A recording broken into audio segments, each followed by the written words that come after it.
So whenever I'm on the streets and I'm interviewing people about topics of faith, about heaven and hell, about Christianity and about truth and such, I'll always ask this question: how do you get to heaven? Because people will say, "Well, I'm a Christian," or "I believe Jesus," or different various answers. So I'll just ask them, "Okay, well, how do you get to heaven?"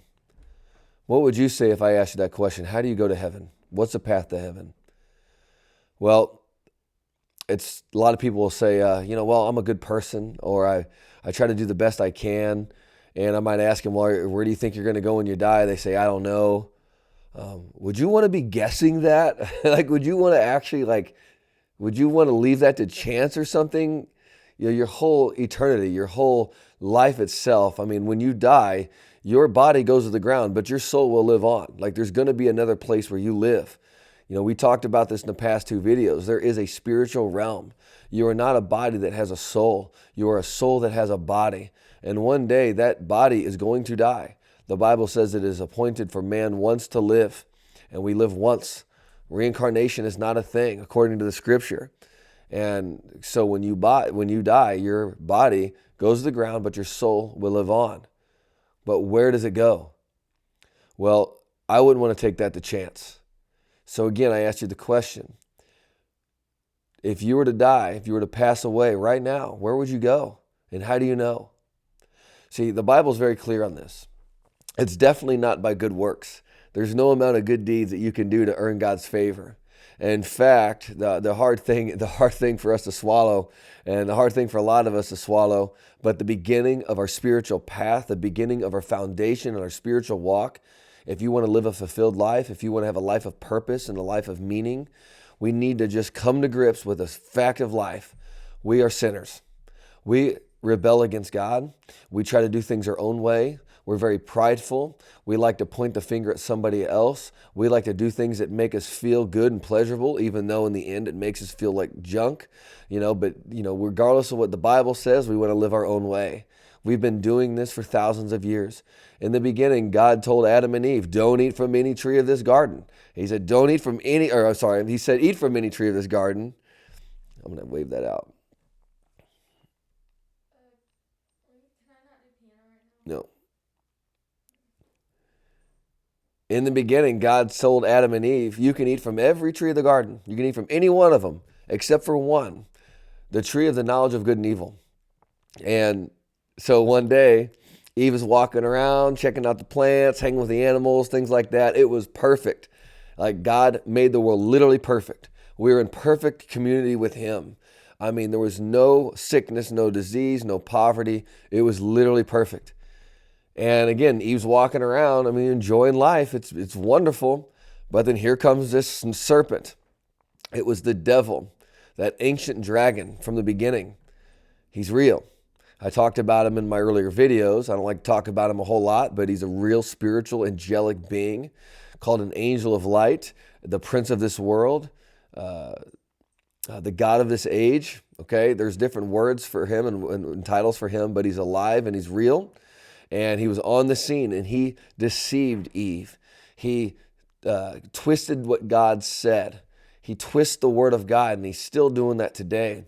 And he says, did God really say you can't eat any tree of the garden?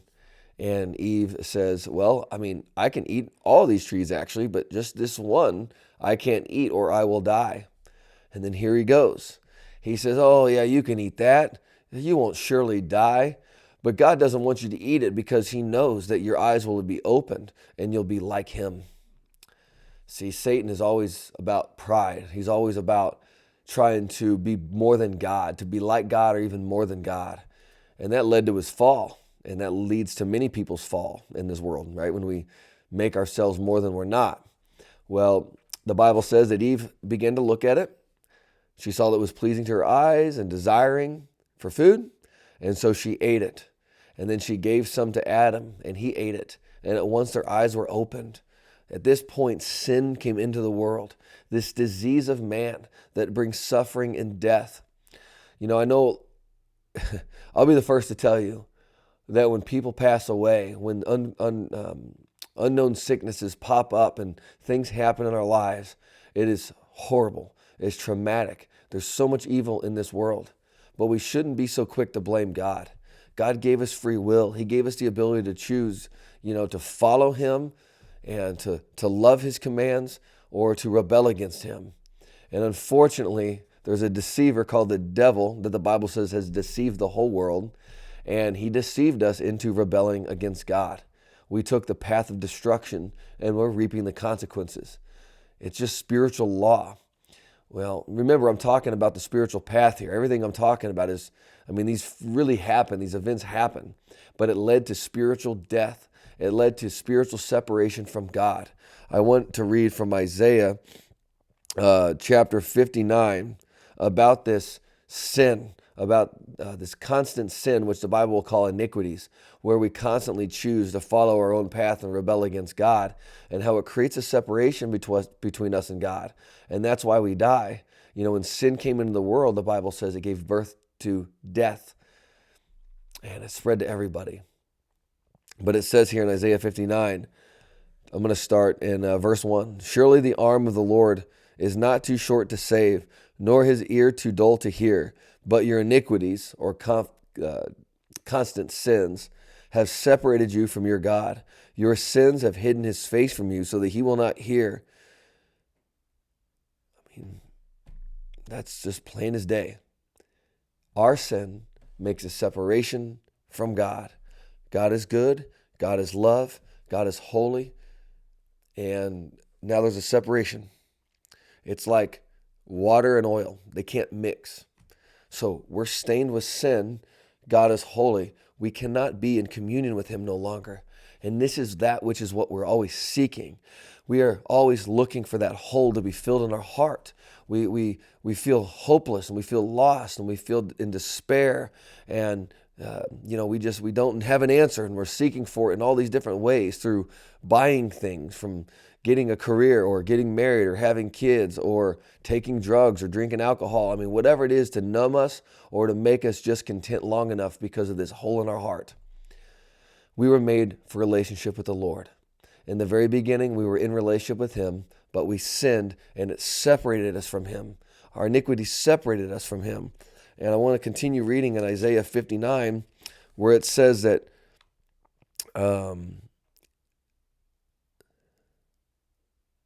where's it at?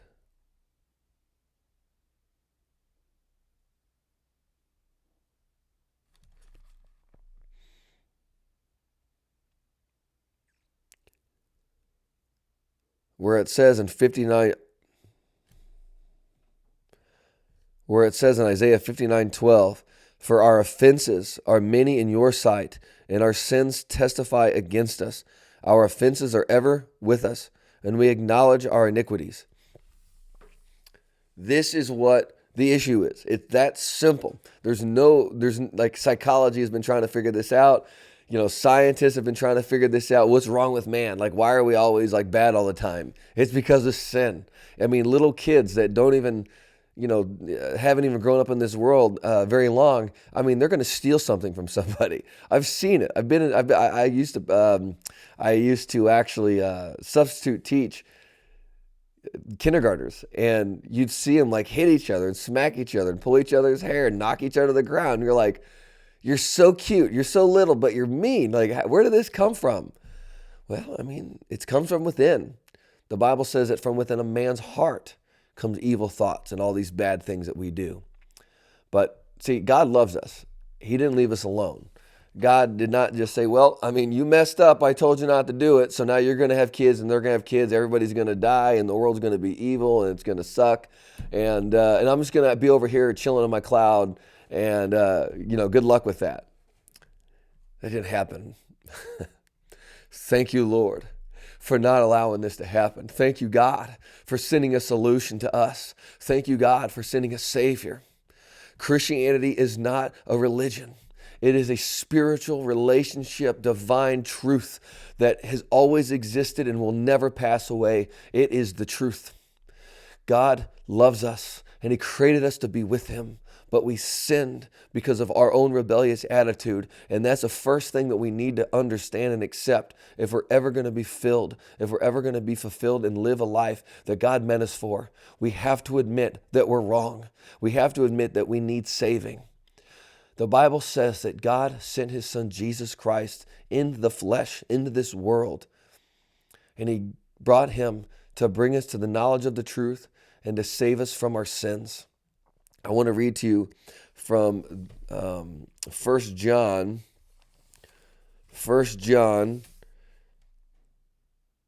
chapter 1.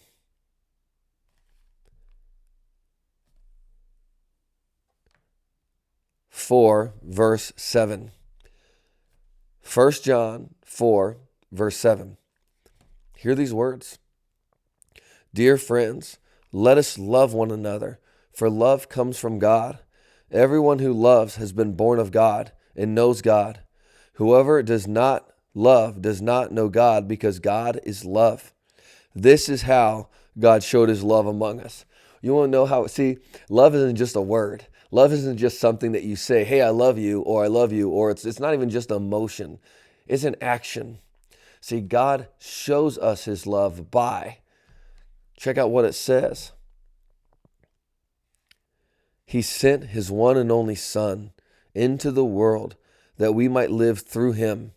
This is love, not that we love God, but that God loved us and sent his Son as an atoning sacrifice for our sins. Remember that, an atoning sacrifice for our sins. Dear friends, since God so loved us, we also ought to love one another. No one has ever seen God, but if we love one another, God lives in us, and his love is made complete in us. God sent Jesus into this world to be the atoning sacrifice for our sins.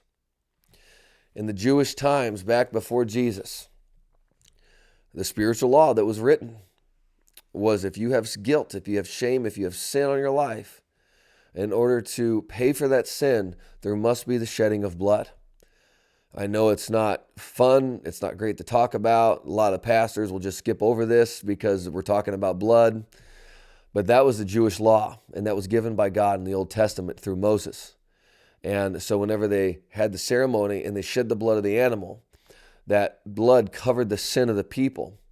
But then they'd sin again. So then they have to sacrifice again. And they'd sin again. They'd have to sacrifice again. And I even ask myself, like, why is this? Like, I mean, I love animals. Why does there have to be a poor little lamb? Why does it have to be this lamb, this perfect spotless lamb, have to die in my place? I really wrestled, with God about this because it hurts my feelings, I don't know how else to say it. Here's what I felt. Yeah, it is that bad. In fact, it's worse than that. It's so much worse than that animal's death. That's how God feels. When we turn our back on him, we sin against him. It's like worse than even that animal dying.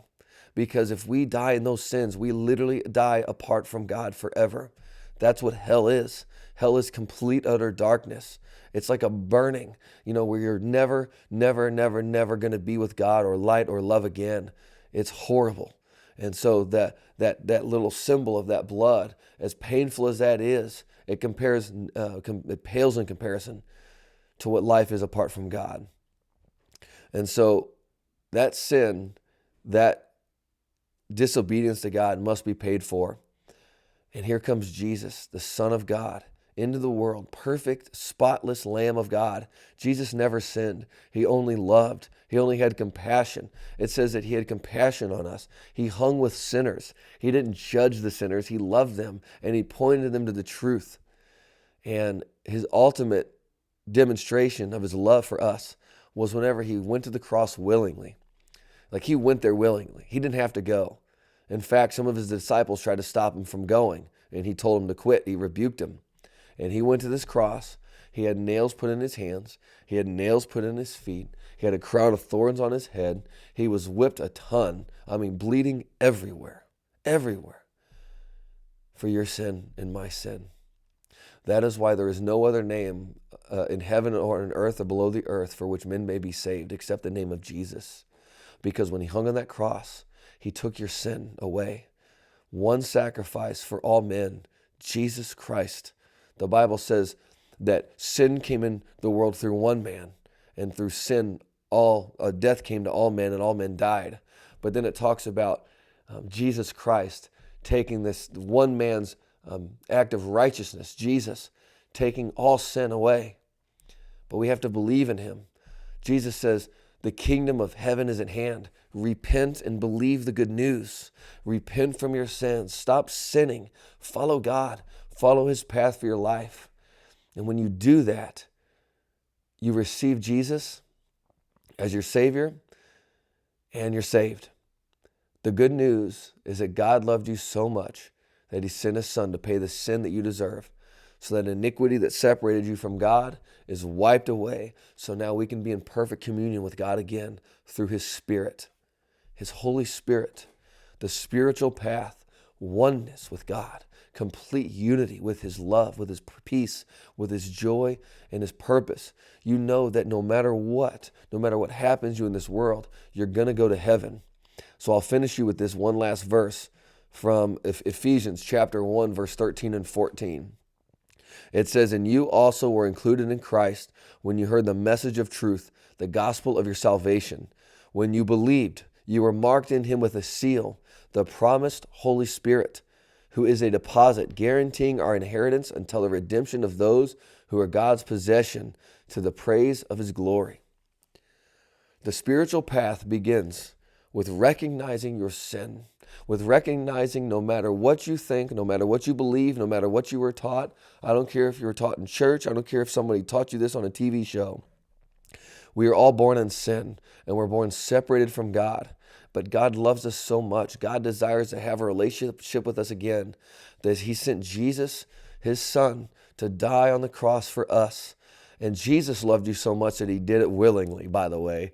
He says that he goes, no one takes my life. I lay it down only to take it up again. He alone lays his life down. He goes, this has been given to him by his Father. And so again, there's just so much love. We have no idea how true and how beautiful and loving this gospel is. It's life-changing. Because whenever you receive Christ as your Savior, when you accept his sacrifice on the cross and you repent from his sins and you receive this on faith, not by good works, not by good deeds, but you receive this on faith, it says you are now included with Christ and you are sealed with the promise of the Holy Spirit. The same Spirit that lived in Jesus Christ now lives in you. And I want to continue making these videos and just talking about this life, this beautiful life of freedom that we can all live. We don't have to live in darkness no more. We don't have to live in the fear of the enemy or the lies of the enemy. We don't have to live in depression and anxiety. We don't have to live isolated. We have a community of people that want to come alongside us so we can encourage one another and live the calling as the body of Christ we were meant to live. I'm praying for that spiritual awakening, my friends. Again, you're just a regular person. I'm just a regular person. I like to say that we're the faithful no names, okay? We're nobody, but with God, we're somebody. And together we become the body of Christ, and the gates of hell cannot stand against us. So I just encourage you to continue on your own spiritual journey. Read this word. Hang out with us on this YouTube channel. Check out our podcast. Please hit the like button and subscribe button so we can get this out. I believe God is calling the regular people up all around this whole country and possibly the world to be the light of Christ, to see this darkness flee and to see Jesus come into the hearts of many for the glory of God. Truth be told.